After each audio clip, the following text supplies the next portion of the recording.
The MLB Gambling Podcast on the Sports Gambling Podcast Network is presented by WynnBET.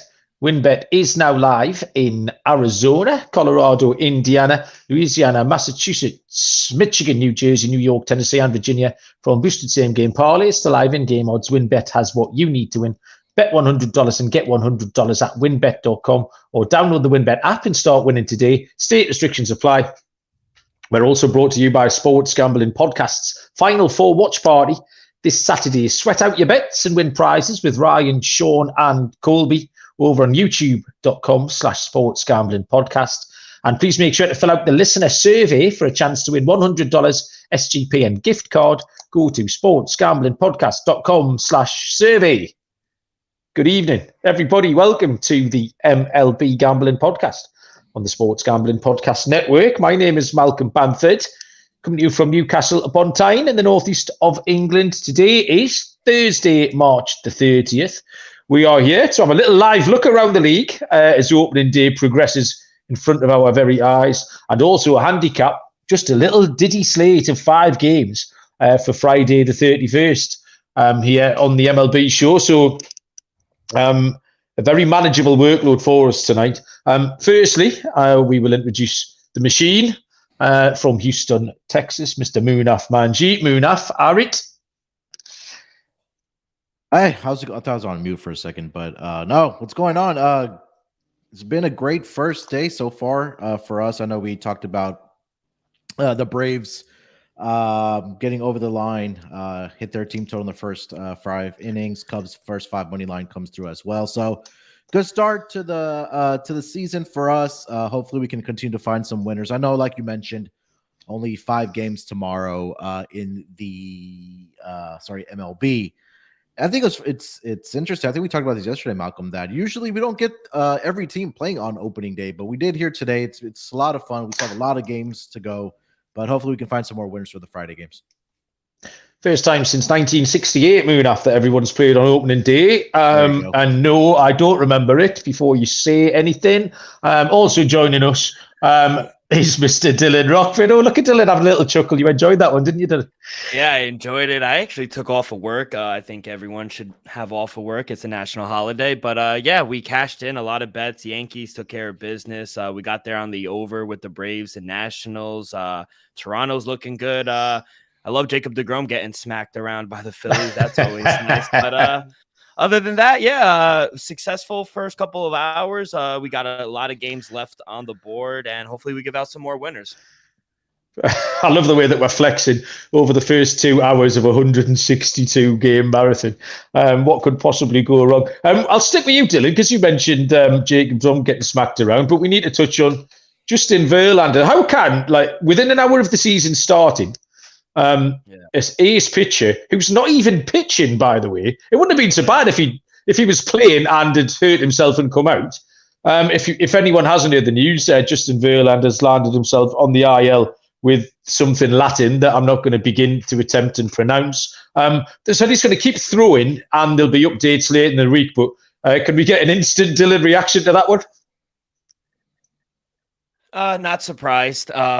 What could go wrong will go wrong for the New York Mets. That's just how it is. I was not very overly surprised just because he wasn't announced as the second starter for tomorrow.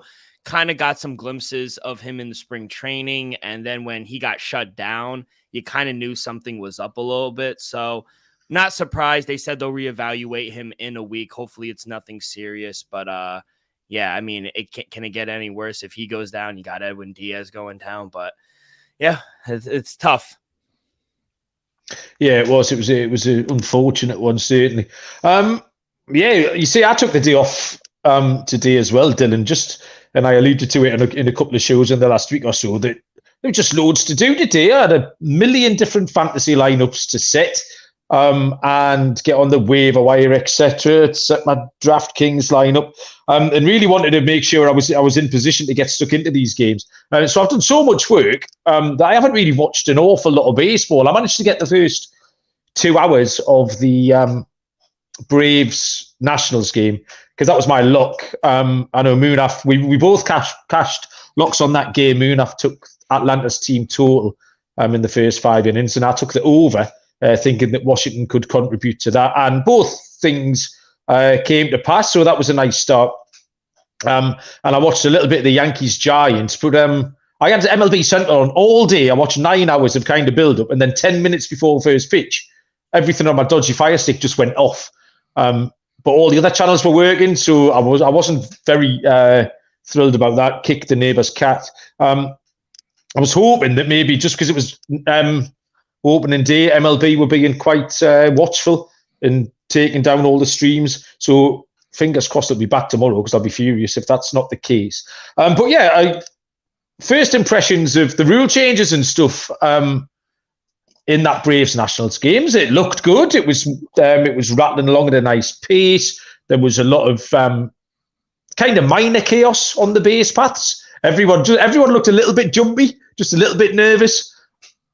Ronald Acuna was kind of causing some mayhem. But the other thing I did notice, and maybe this was just the way the game panned out in those first innings against Patrick Corbin, was that Atlanta really seemed to be working without that shift in place. They're almost playing cricket shots, picking the holes in the infield, holes that haven't been there in the past, or certainly in the past few years. They were just sort of driving the ball through those holes. There was a load of sort of one bounce into the outfield singles.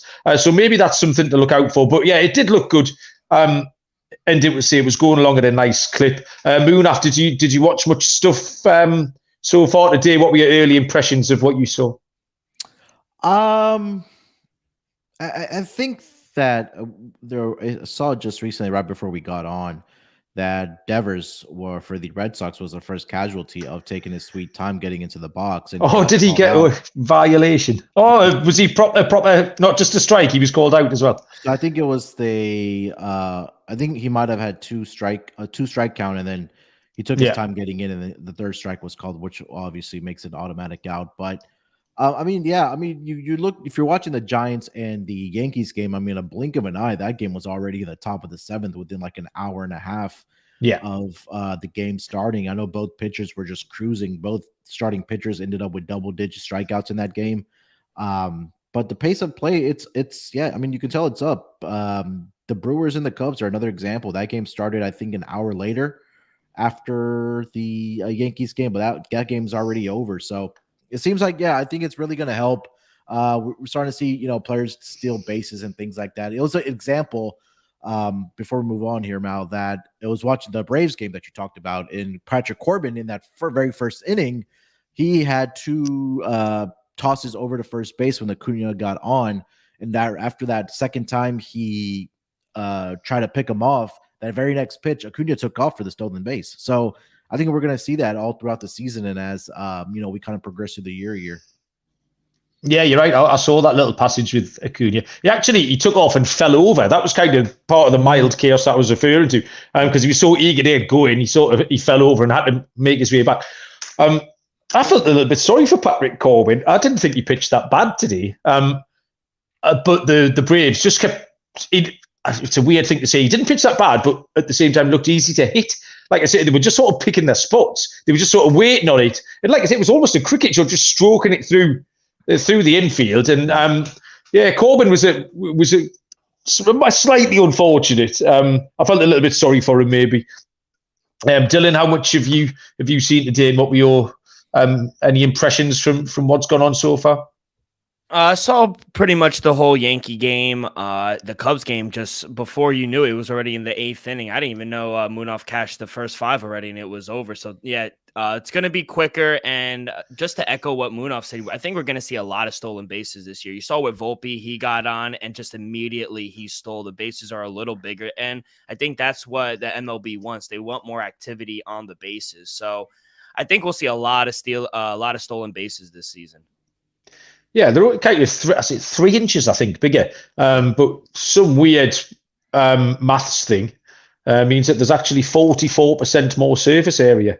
That was Baseball Sean hit me with that the other day. That was Sean's contribution.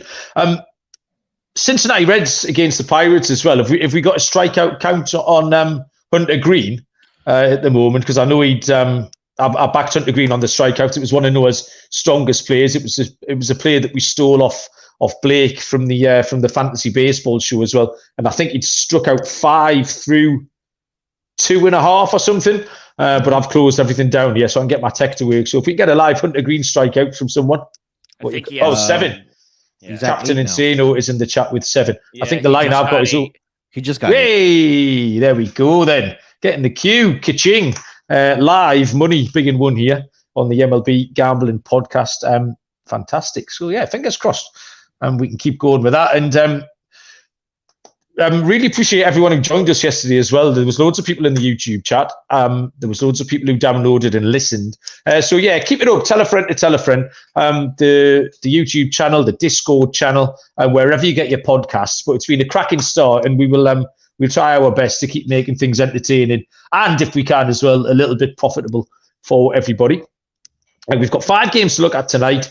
So in less of a mad rush to handicap them as rapidly as we normally have to.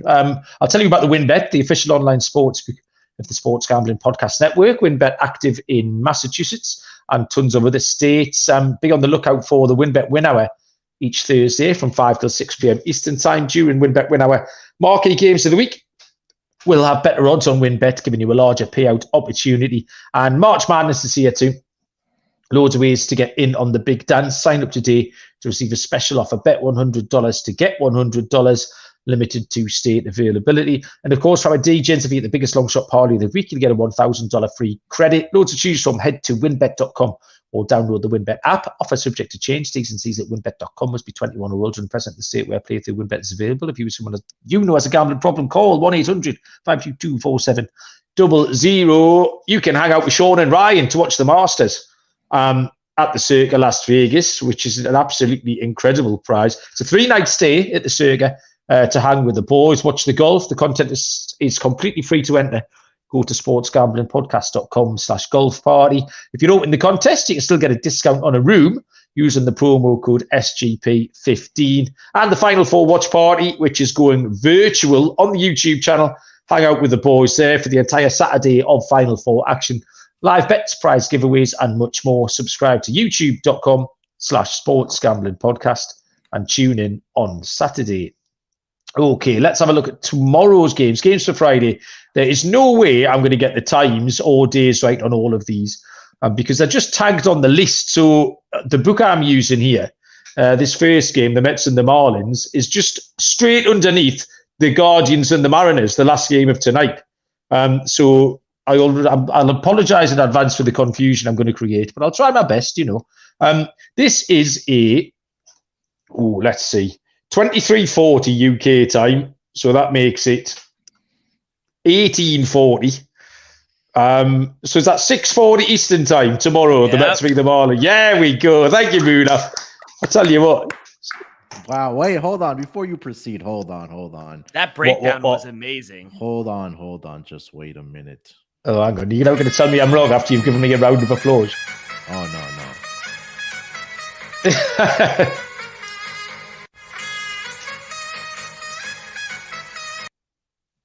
Yes, I can tell the time. How very patronizing you two are. Right, so whatever time that was I just said, it is the Mets and the Marlins where Peterson will go. Is it David Peterson? Yes. Yep. I want to say Devin Peterson, but I think he's a cricketer, Devin Peterson. Sounds like he was South African, I think, cricketer. David Peterson, who is a baseball player, pitches for the New York Mets. The Miami Marlins have Jesus Luzardo going. The lines are, the lines weren't up when I handicapped this earlier on either. So the Mets are minus 120. The Marlins are even money. Plus 100. The total here is set at 7.5. Just getting a live check on that game. It's the Mets lead 1-0, 1-0 over Miami so far. Peterson, he was really good on the road last year. He finished the season 7-5 with a 3.83 ERA, but his road ERA was 3.25. And he was also good early in the season. He came out firing. Played Miami quite a few times. 4 games he played against Miami. Pitched 18 innings in that span. to a ERA of 2.5. So a lot of positive signs for Peterson. Not so positive for Luzardo. Wasn't as good at home. A 4.25 ERA, which is much higher than his. He finished on 3.32 with a 4-7 record. And against the Mets, had an ERA of 6.75. So negative signs for Luzardo. Miami against left-handed pitching struggled as well. They only hit 2.09. So yeah, positives for the Mets, negatives for the Marlins. I think the Mets are a good price here. -120 looks very fair to me. So I'll take the Mets on the money line, and we'll throw this across to Dylan because he's got his Mets jersey on. Is that a fair price for Peterson against Luzardo tomorrow? Yeah, I agree. It's a short price we're getting with the Mets. I took him at -115, still like him at -120. I made him a -145 favorite. And, Peterson, he's always been a kind of guy that sometimes he starts, sometimes he comes out of the pen if needed. But he, like you said, he pitched well on the road. He starts the season very good, especially against the Fish last season. He had a lot of success. And I think our lineup could give Luzardo some problems. He didn't pitch well at home, and against the Mets, he got rocked a few times. So I agree. I think the Mets are a good price, a short price. So I got to roll with the Mets here too. Okay, 2 for 2 for the Mets then. Munaf, is it a team ride? We didn't have many of them last night. Yeah, team ride. I like the price here for David Peterson. Everything that you guys mentioned about, Jesus Luzardo's struggles at home versus how good he was on the road. And then, Dylan nailed it where he said that they kind of used Peterson in that hybrid role of coming out of the bullpen or even starting. So I think he did have 3 starts last season against the Marlins where he was really good. So I may look at a strikeout prop for him, but yeah, -115 on the money line for the Mets for me as well. Okay, team ride then. Next up, we have a 1:10 UK time. Oh, that's now you see, because we're spanning midnight here. This is going to cause problems. 8:10 Eastern time. Oh, I've nailed it again. You can keep your trumpet, Munaf. 8:10 Eastern time, first pitch between the Chicago White Sox and the Houston Astros. The White Sox are the road underdogs, +145. The Houston Astros are -166. It's Lance Lynn versus Christian Javier. Munaf, we'll go to Houston. White Sox against the Astros tomorrow, please.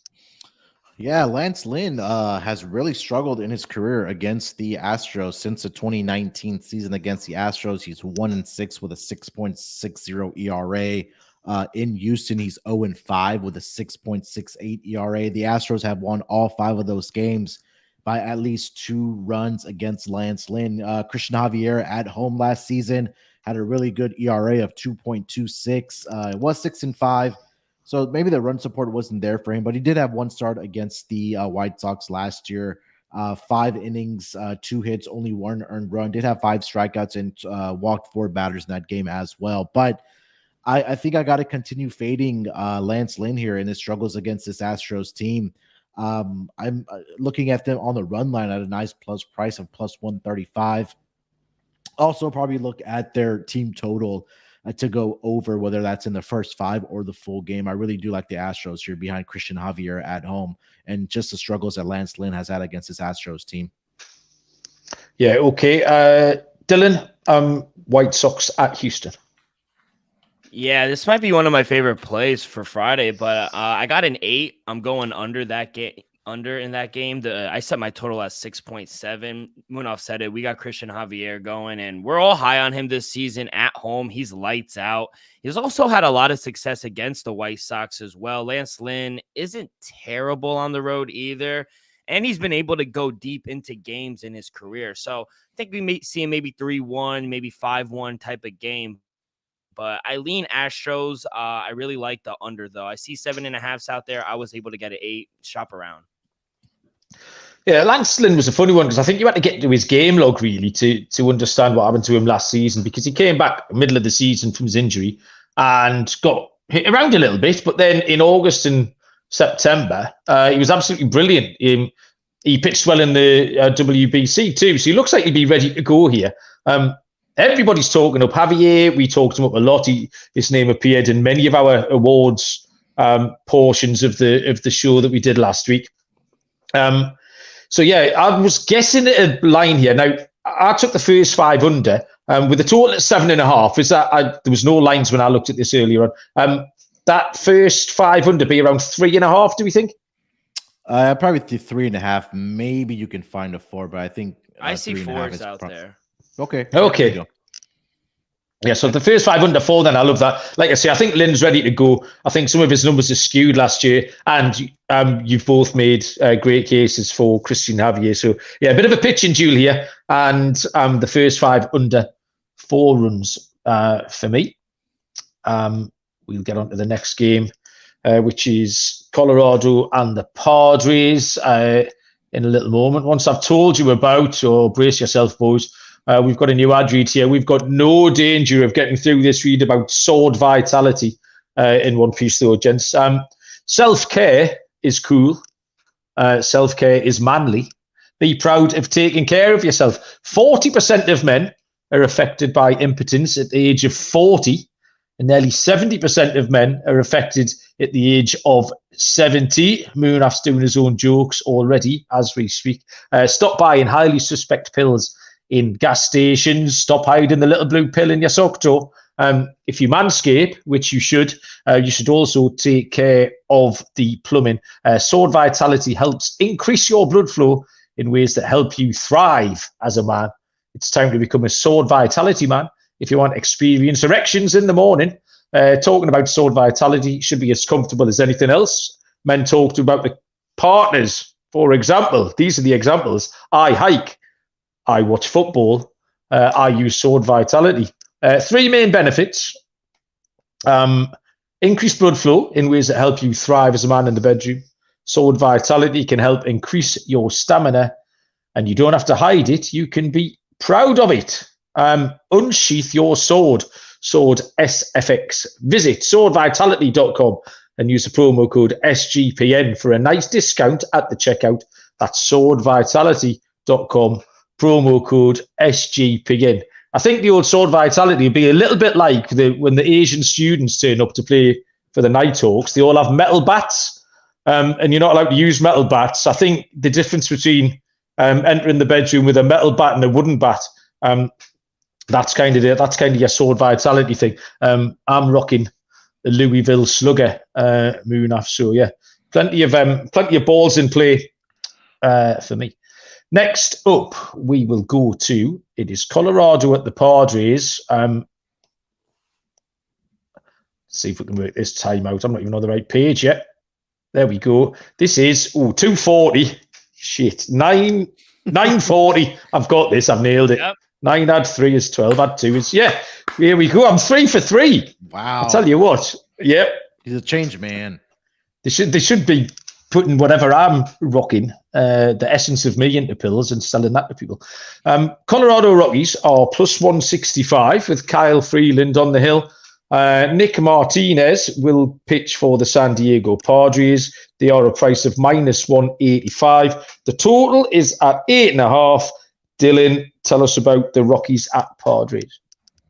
Yeah, I like the under 8.5. I lean Padres in a money line parlay. Could put them with the Dodgers or the Mariners. You get a nice plus price. But Nick Martinez, he's had a really good success against the Rockies last season, especially in San Diego. Most of those games went under the number. Now, Kyle Freeland and his home and road splits, they were crazy last season, just awful in Colorado. But on the road, he was a decent pitcher. He does have 3 wins against the Padres as well. So that's why I kind of like the under. I think both pitchers could limit the batters. And if you don't want to take the Padres full game, get in, get out. First 5 minus a half is minus 125. That's not a bad bet either. I like that. Yeah, that's a great sounding pick, actually. Dylan Moonaf, did you have any strong feelings on this one? I was actually looking at the over in this game at over 8. If you take a look at what Kyle Freeland has done in his career, or at least over the last 3 seasons, 11 starts against the Padres, 7-4 to the over. Average total runs of about, I think, 10 per contest. But Dylan's right. He's been better on the road against the Padres than he has been at home. And I think that's really the theme for these Rockies pitchers, just because of Coors Field, right? I mean, we know how many runs can be put up in that stadium in Colorado there. So I was looking at the over. Nick Martinez, again, he's the guy that was coming out of the bullpen, I believe, for this Padres team last season. Now he's going to be a starter for this Padres team. I had a slight lean towards the over in this game. But again, if you find a nice price on the +1.5 for the full game for the Rockies, I don't hate that number. I see a -135 on that right now. But again, I wouldn't be surprised if the Rockies, if they win on Thursday night, that they're able to steal another one against the Padres on Friday night. So +1.5 for me, and also a little lean towards the over 8.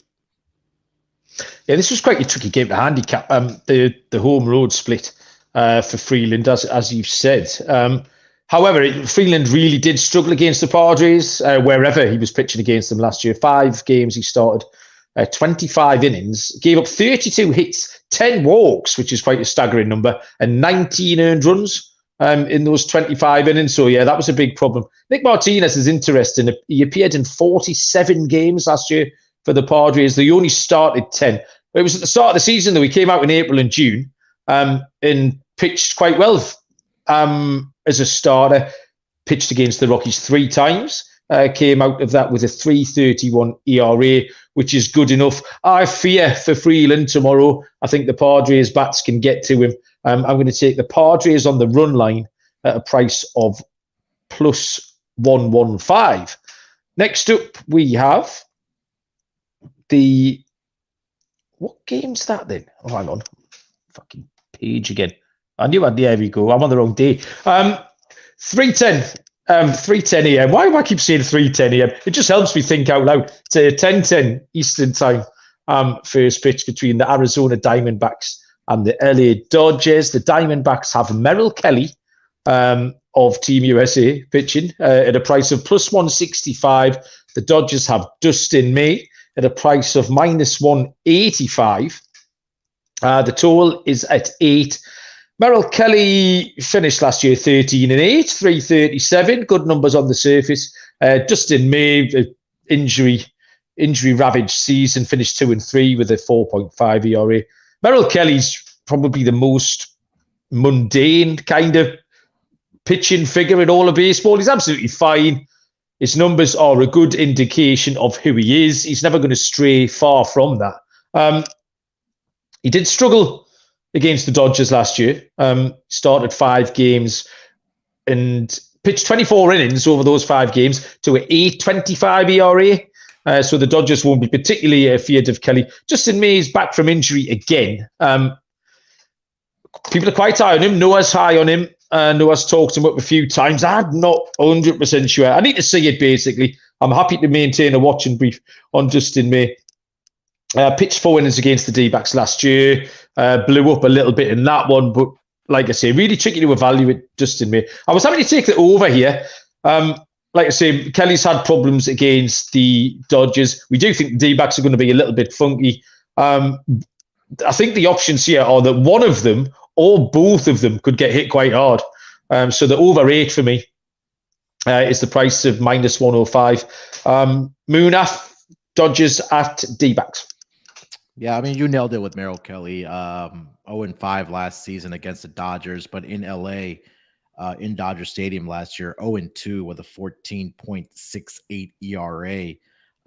In those 2 games in LA, the final score, one of them game was 12-3, and another game was 5-2. But after the first 5 innings, in those 2 games in LA, 8-2 Dodgers and 5-1 Dodgers. So I agree 100% about the over in this game. I'd probably look at a first 5 innings over, and then possibly a Dodgers team total over, whether that's a full game or in the first 5 innings. You talked about Dustin May against the Diamondbacks. He's 0-1 with a 13.50 ERA in 3 appearances. Last season, he faced the Diamondbacks back in September 21st. 4 innings, 7 hits, allowed 5 earned runs to the Diamondbacks. So I agree about the overplay in this game with you, whether you want to take that full game or first 5, and then also looking at Dodgers team total to go over, whether that is first 5 or full game.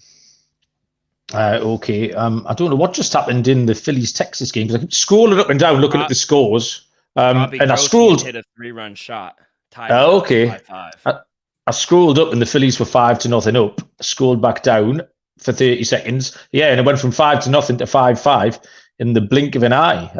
The Mets have tagged on. They lead 2-0. And the Pirates have gone 4-1 up against the Reds.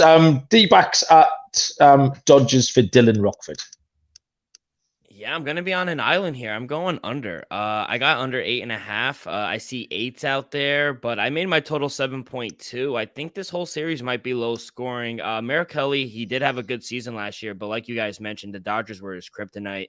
But some of the games were low scoring. There were ones 3-2, 4-1, 4-0, 5-2. So there were some low scoring games. You did have the high scoring games as well, but he just couldn't get any run support. Now, Dustin May in his only start against the D-backs, they lost, but the game did go under the total.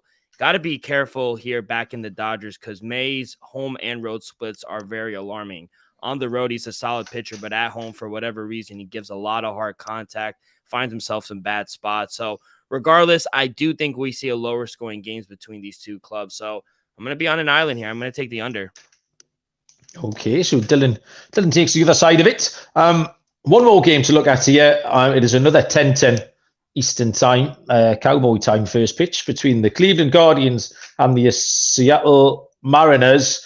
The Guardians are plus 150 with Hunter Gaddis. That's what I was stalling for then. I was racking my brain to think of his first name because I knew it 3 hours ago, but I'd forgotten. It was Hunter Gaddis. Who was pitching for the Cleveland Guardians, a name we didn't expect to see going on day 2 for Cleveland. And he will take on Robbie Ray of the Seattle Mariners. Seattle are minus 172. The total here is set at 7.5. Munaf, Hunter Gaddis, a little bit of a head scratcher for day 2. Yeah, not much of a sample size to go off of what he's done last season. I think that last year he was 0-2 with a 18.41 ERA, 7 1/3 innings pitched. He allowed 15 hits and 15 earned runs. 7 of those 15 hits were long bombs that he gave up. And the 2 starts, they were against the Astros, and the other one was against the Chicago White Sox. So, yeah, a bit of a head scratcher here for me, having Hunter Gaddis go on day 2 for the Cleveland Guardians. On the other side, you talked about Robbie Ray. Ray has been really good against the Guardians in his career. 2-0 since the 2021 season, I should say. 2-0 with a .95 ERA in 3 appearances. He has 14 strikeouts in that span. Last year, he did go 6 innings, allowed 6 hits of shutout baseball, only had 3 strikeouts in that game. And we talked about this last season. Guardians are a team that strike out a lot. So if this number does come out a little bit inflated for Robbie Ray strikeouts tomorrow, I might be on that under, but I still think that he'll have his success against this Guardians team. I'm going to go with the Mariners minus 1.5, or if you want to take the first 5 innings, minus half for the Seattle Mariners in this game with Robbie Ray on the mound. I'll jump in there then, Munaf, because my pick was the same. Seattle on the run line at plus 130. I also quite liked Seattle's team total over 4.5 here at plus 115. This obviously wasn't the plan with Cleveland to rule Gaddis out. He's taken Tristan McKenzie's spot, unfortunately injured. 7 innings last year. But I had a little look on his baseball savant page, and there's just nothing much there. His fastball isn't up to much. And I do think Seattle can score some runs off him. Robbie Ray was his usual self last year. Had those 2 scoreless starts you've mentioned, Munaf. So I tell you what, if you were a rich man, this minus 166 on Seattle, I think, is an absolutely great price. However, not in the business of giving out minus 166 winners. Plus 115 on the plus 130, on the run line. Looks great to me. So I'll co-sign Munaf's Mariners pick. Dylan?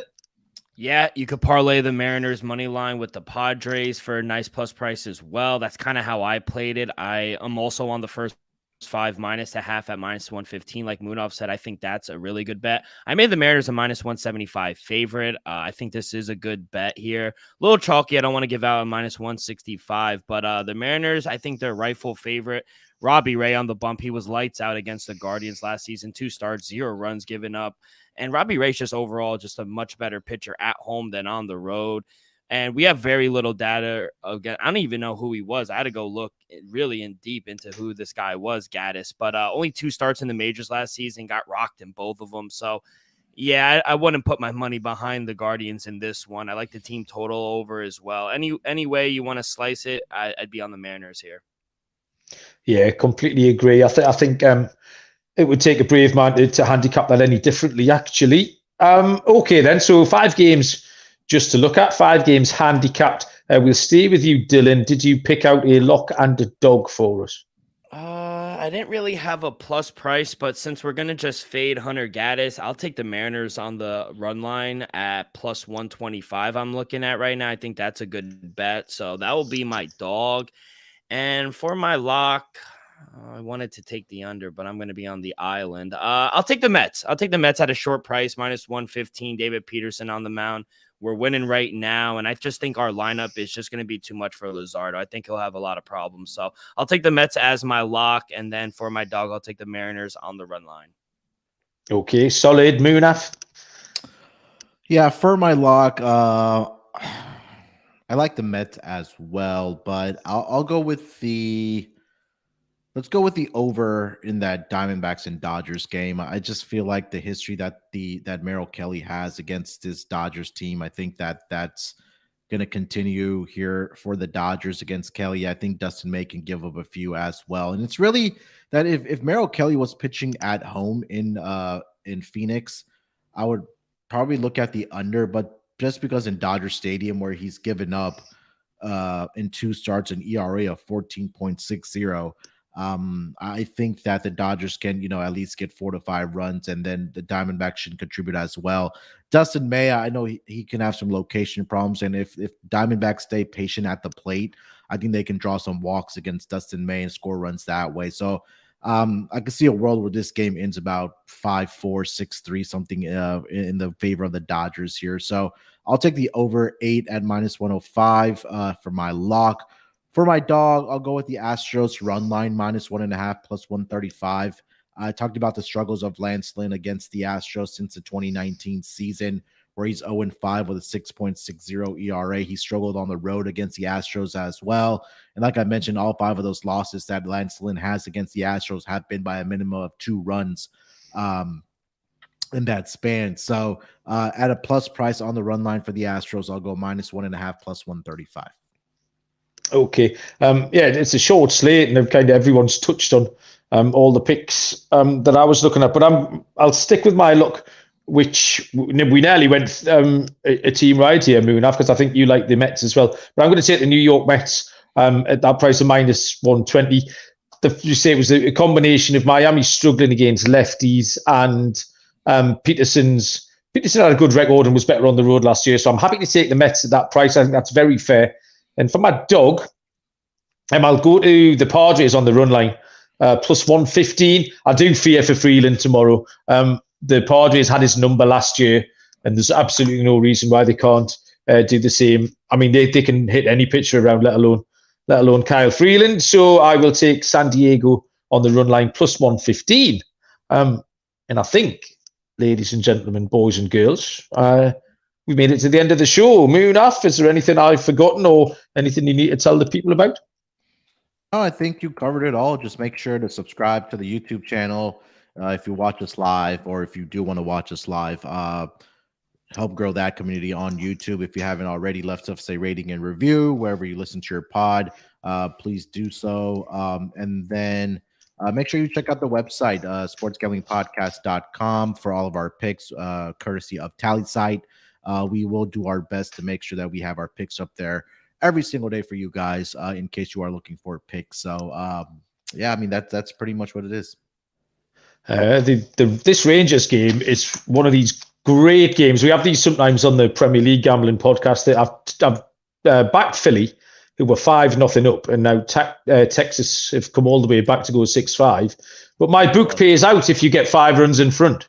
So I've already, it's great. They do it in the your parts. I don't know what's going on here. They do it in the soccer. When you go 2-0 up, there is no better feeling. When you've been paid out 2-0 and that team goes on to lose 3-2, it's absolutely great. Like, it's like finding money in the street. So, Philly, you've done me. I think that's the first time I've cashed one of those in there. Because normally, obviously, if you get 5-0 up, you normally hang on to win. But Dylan, what's happening tomorrow? Are you going to go to work, or are you having the long weekend?